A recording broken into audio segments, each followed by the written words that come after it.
sportsku disciplinu za sebe? Pa sport će nam svakako pomoći. Ne znam sad jel bih se ja time trebao baviti. Sport će nam svakako pomoći da se riješimo stresa, a recimo kada bi to bio zbir borilačkih vještina, možda bismo mogli pobijediti strah. Wushu je takav zbir borilačkih vještina, a upoznat ćemo djevojku koja se tim sportom bavi i dolazi nam u Hrvatsku održati seminar.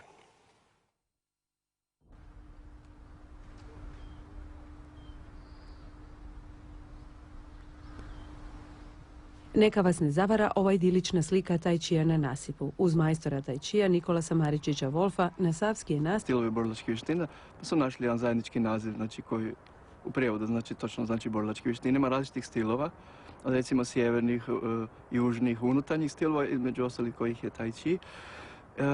Znači ima raznih metoda, meditacija, znači pripremnih vježbi, znači strukture tijela, kao što je recimo iz joge slično je tak.